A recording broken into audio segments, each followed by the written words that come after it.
रहमान रहीम। अस्सलाम वालेकुम मेरे प्यारे दोस्तों, उम्मीद है कि आप सब खैरियत से होंगे। मैं हूं डॉक्टर इशफाक अतई।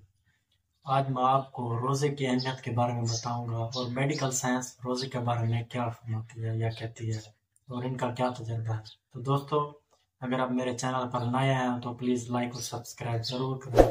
तो चलते हैं अपने वीडियो की जानब। रोज़ा रमज़ान का महीना जो है, हम सब मुसलमानों के लिए और तमाम उन इंसानों के लिए जो रोज़े को अहमियत देते हैं, उनके प्योरिफिकेशन का महीना आता है। यानी कि उनके जिस्म और रूह को सफाई यानी प्योरिफिकेशन करने का महीना करार दिया जाता है। यानी एक तहकीक के मुताबिक एक जापानी साइंसदान को जब दुनिया का सबसे बड़ा नोबेल प्राइज दिया गया तो उससे पूछा गया कि आपने कौन सा ऐसा कारनामा सर अंजाम दिया है जिसकी वजह से आपको वर्ल्ड अवार्ड से नवाजा गया है।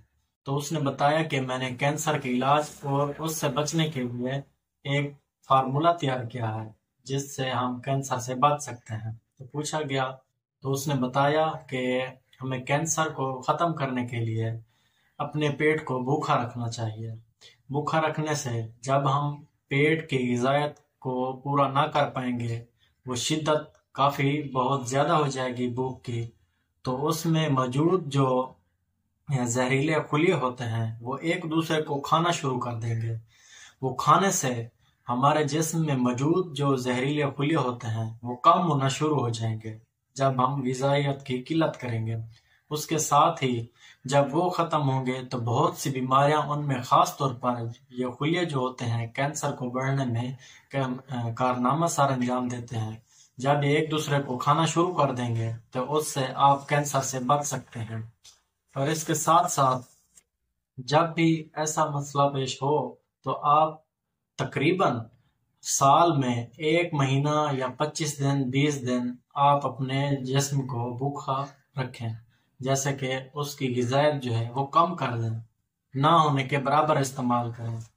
उसके साथ कम से कम आपने 8 घंटे या 9 घंटे भूखा रहना है, जिससे ये खुलियात एक दूसरे को खाना शुरू करेंगे और आखिर तक ये कम हो जाएंगे और ना होने के बराबर हो जाएंगे, जैसा कि मिट जाएंगे।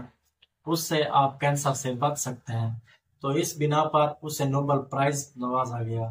तो उसने सोचा कि ये जो चीज़ मैंने तजर्बा करके अपने अवार्ड नाम किया है, इसी चीज़ को 1400 साल पहले मुसलमानों के रसूल सल्लल्लाहु अलैहि वसल्लम ने अपनी ज़बान से फरमाई थी कि ऐसा अमल अख्तियार करने से, यानी कि रोज़ा रखने से, 11 महीने के बाद 30 दिन के रोज़े रखने से आप मुख्तलिफ बीमारियों से निजात पा सकते हैं।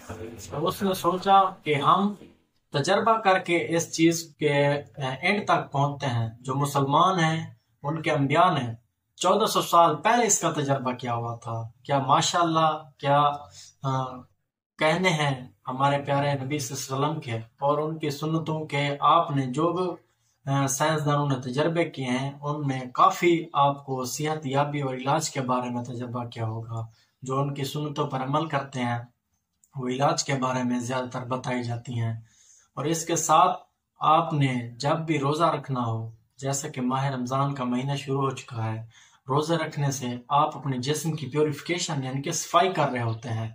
जिस्म के हर आर्गन्स और हर अज़ा की सफाई हो जाती है, यानी कि उसके जो फालतू मवाद होते हैं, जहरीले बैक्टीरियल होते हैं या खुलियात होते हैं, वो एक दूसरे को भूख की वजह से खाना शुरू कर देते हैं, जिसकी वजह से हमारा जिस्म और रूह दोनों प्योरिफिकेशन यानी सफाई का जरिया बन जाते हैं।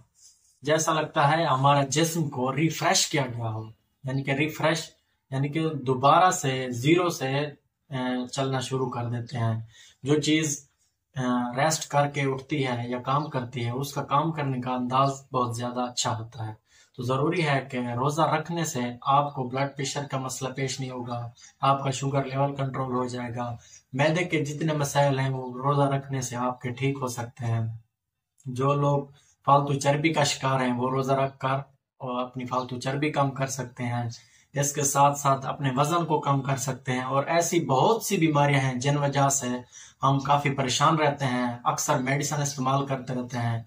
रोज़ा रखना एक वैध फजीलत है और अल्लाह ताला की तरफ से हम मुसलमान पर फ़र्ज किया गया है तो रोजा रखने की फजीलत मेडिकल साइंस में बहुत ज्यादा है।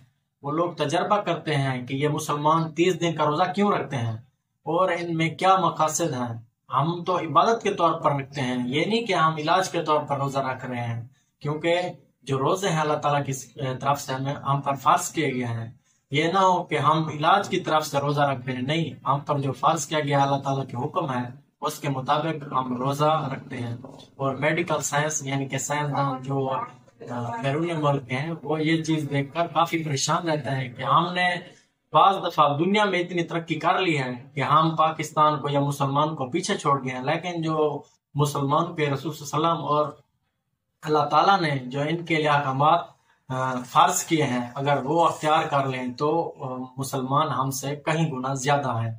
लेकिन क्या है कि हम इन चीजों की तरतीब या इन चीजों को फर्ज नहीं समझते, जिसकी वजह से हम छोटी चीजें छोड़ देते हैं, जैसे सुन्नत पर अमल ना करना और अपनी इबादत में कसरत से जिक्र ना करते हैं। इसलिए जरूरी है कि आपने माह रमजान के 30 रोजे मुकम्मल रखने हैं और आप अपने जिस्म को प्योरिफिकेशन यानी सफाई का जरिया बना सकते हैं जो हर किस्म की बीमारी से पाक हो जाता है। तो दोस्तों, उम्मीद है कि आप मेरी बात पर अमल करेंगे और माह रमजान के तमाम रोजे रखने की तौफीक अल्लाह ताला आपको फरमाए। जज़ाक।